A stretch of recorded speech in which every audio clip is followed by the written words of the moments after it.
Sesampainya Indra di pohon itu, ia pun menyapa pendaki tersebut. "Sendirian bang?" Pendaki itu pun tidak menjawab, hanya menunduk dan terdiam saja. Indra pun menyapa kembali untuk kedua kalinya. "Dari puncak pingin turun bang, istirahat ya?" Dan pendaki itu pun tetap terdiam, bisu dan menunduk saja.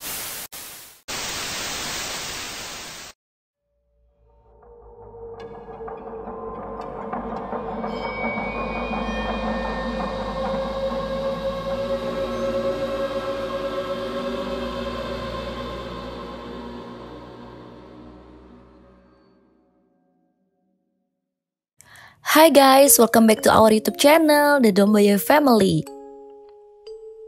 Di video kali ini kita masuk ke segmen Horror Night.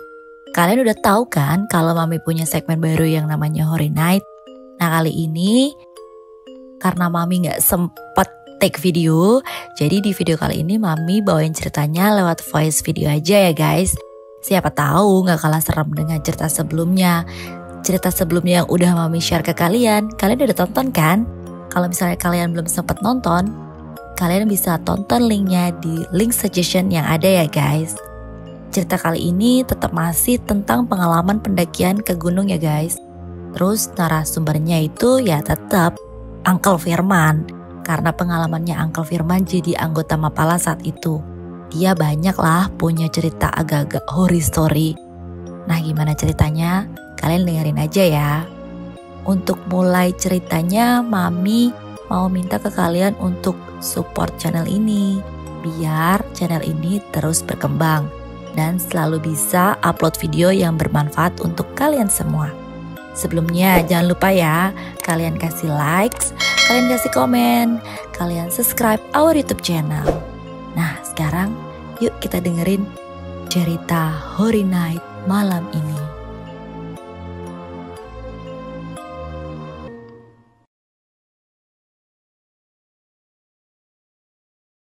Cerita ini masih tetap based on true story ya guys.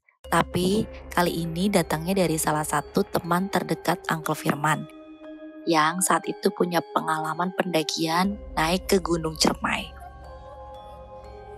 Voice story malam ini judulnya itu Masuk ke Dimensi Lain di Hutan Gunung Cermai.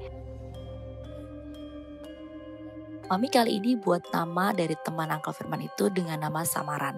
Ya sebut saja namanya Indra. Saat itu Indra baru saja lulus dari SMA. Dan Indra diajak Agus untuk pendakian. Mereka mendaki tidak hanya berdua saja. Tapi Agus pun mengajak teman yang lainnya yang bernama Wahyu, Dayat dan keponakannya Budi untuk mendaki juga. Akhirnya mereka berlima mendaki Gunung Cermai menjelang tahun 2002 untuk merayakan pergantian tahun bersama-sama dan mencapai puncak gunung tersebut. Akhirnya perjalanan pun dimulai dengan sampainya mereka di pos Cibunar dan mereka melakukan pendaftaran Simaksi di pos itu. Kalau misalnya kalian belum tahu Simaksi itu apa, Simaksi itu surat izin masuk kawasan konservasi. Jadi bagi kalian yang mau naik gunung atau mau masuk Taman Wisata Nasional, kalian harus dapat surat izin Simaksi ini. Nah setelah mereka mendapatkan surat Simaksi dari petugas, mereka pun melanjutkan perjalanan mereka mendaki.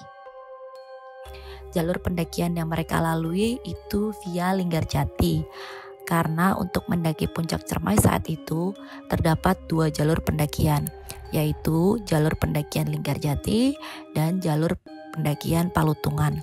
Dan mereka berlima memutuskan untuk mendaki gunung tersebut lewat jalur itu. Saat itu hampir menjelang zuhur dan mereka semua memutuskan untuk beristirahat sejenak di warung terakhir sebelum masuk hutan konservasi. Situasi dan suasana di sekitar warung terlihat ramai akan petani dan pendaki yang akan mendaki dan turun dari Gunung Cermai. Dayat terlihat membuka carrier-nya untuk mengambil sedikit logistiknya yang ia bawa untuk dimakan, sambil mendengarkan kumandang azan yang menggema di sekitaran warung terakhir yang mereka temui. Indra teringat kalau ia belum melaksanakan ibadah sholat zuhur, dan untungnya di dekat warung mereka singgahi terdapat satu surau atau musola kecil yang sudah agak tua. Pada saat itu hanya Indra seorang saja yang melaksanakan ibadahnya, sedangkan Agus dan Wahyu juga yang lainnya asik menikmati makanan yang tersedia di warung. Dan sedikit ngobrol-ngobrol kecil lah, karena mereka semua terlihat sangat lapar. Setelah sholat pun Indra tak lupa menghampiri temannya untuk ikut makan bersama. Keadaan sebelum dan sesudah mereka beristirahat terlihat wajar dan normal seperti biasa para pendaki akan melakukan pendakian. Setelah selesai, mereka akhirnya melakukan pendakian dan melanjutkan perjalanan mereka. Seperti biasanya, Indra dan teman-temannya sebelum melakukan pendakian, mereka selalu tak lupa untuk berdoa kepada Allah Subhanahu wa Ta'ala agar mereka diberikan perlindungan dan keselamatan dalam perjalanan mereka menuju puncak. Pada saat mereka berdoa, Agus pun bertanya kepada Indra yang pada saat itu memimpin mereka doa. "Indra, tumben doa lu panjang amat gak selesai-selesai." Dan Indra pun menjawab dengan logat Betawinya yang agak cempreng. "Lah kan lu tahu diri ini gunung." Agus pun akhirnya mengiyakan apa yang Indra utarakan. Akhirnya doa pun selesai dan pendakian dimulai.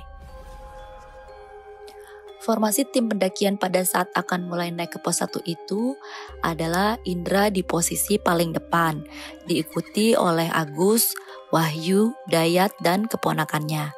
Kondisi cuaca saat itu hujan rintik-rintik. Akhirnya sampailah mereka di pos pertama dan langsung melanjutkan perjalanan menuju pos kedua. Sebelum mereka sampai ke pos kedua, mereka melewati hutan pinus. Dan di akhir hutan pinus itulah kejadian yang aneh dan ganjil dimulai. Karena di akhir hutan pinus tersebut, mereka harus memasuki hutan yang lebih lebat dari hutan sebelumnya. Berawal dari Indra yang posisinya paling depan saat itu. Ia berhenti sejenak untuk menunggu Agus dan yang lainnya yang masih tertinggal di belakangnya. Dan Indra pun berteduh dari gerimis hujan di pohon-pohon yang sangat besar.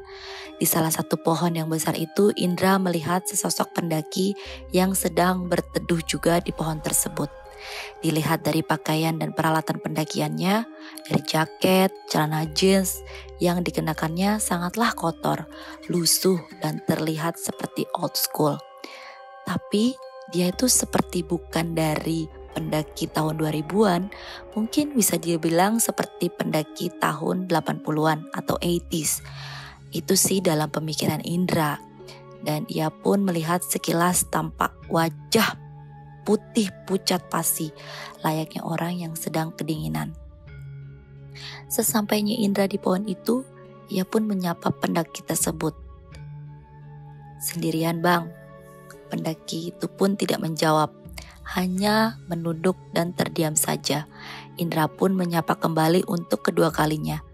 "Dari puncak pingin turun bang, istirahat ya?" Dan pendaki itu pun tetap terdiam, bisu, dan menunduk saja. Indra pun kembali bertanya untuk terakhir kalinya. "Puncak rame bang?" Tetap saja pendaki itu hanya terdiam dan menunduk. Dalam hati Indra berkata, sepertinya ada yang tidak beres dengan pendaki ini. Dan juga ia pun berpikir, apabila seseorang sudah ditanya sebanyak 3 kali dan tidak menjawab, mungkin lebih baik diam saja agar suasana tidak mencekam.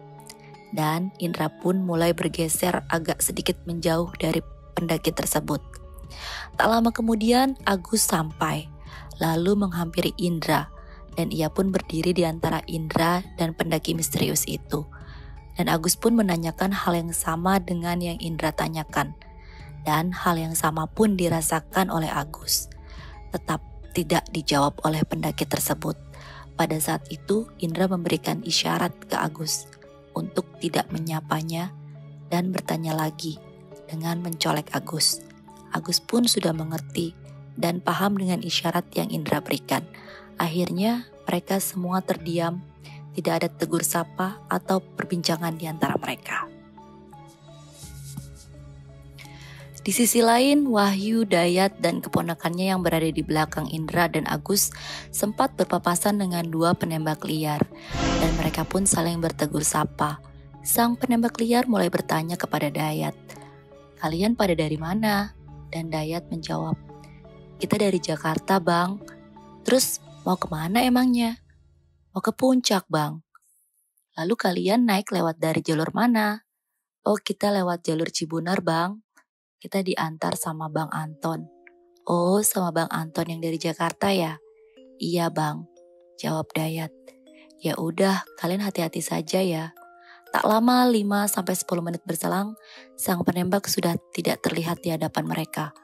Dalam hati kecil Dayat berkata, "Itu penduduk lokal atau salah satu penunggu gunung ini ya?" Ya, wallahu alam lah. Tetap saja ia tidak henti-hentinya berzikir dan berselawat.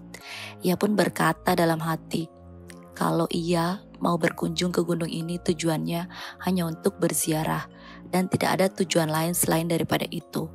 Tak lama kemudian Dayat berjalan lagi dan tak jauh dari pandangannya matanya pun melihat teman-temannya beristirahat di dekat pohon-pohon yang sangat besar. Tapi bukan hanya teman-temannya saja yang ia lihat. Dayat pun diperlihatkan sesosok kakek-kakek berjubah putih dengan membawa tongkat seperti seorang empu pada zaman kerajaan lampau yang sedang pula melihat ke arahnya. Dan ia pun saling bertatap mata dengan sosok kakek-kakek itu. Dan kakek itu pun hanya tersenyum melihat kehadirannya, seakan-akan menyambut kedatangannya ke gunung tersebut. Beberapa detik berselang, sekelebat mata, sang kakek pun hilang dari pandangannya. Dayat pun merasa ngeri, ada yang ganjil pada saat itu. Selain sang kakek, ia pun melihat ada sesosok pendaki lain yang berada dekat dengan teman-temannya. Ia juga tak bermaksud untuk bertanya siapa pendaki misterius itu. Ia hanya mengira itu mungkin hanya pendaki yang sama seperti mereka. Tapi itu hanya pemikiran Dayat dalam hati saja, tidak sempat ia utarakan ke teman-temannya, dikarenakan mereka langsung melanjutkan perjalanan kembali mendaki. Nah, Mystery Lover, itu dia cerita Horror Night malam ini. Ceritanya sampai sini dulu ya. Jangan lupa kalian tunggu sambungannya di part selanjutnya. Oh iya, kalau kalian suka dengan cerita ini, jangan lupa juga kalian kasih like, comment, share ke seluruh sosial media yang kalian punya, dan subscribe our YouTube channel supaya channel Mami ini bisa lebih berkembang lagi. Thank you for watching. See you on next Horror Night. Bye-bye.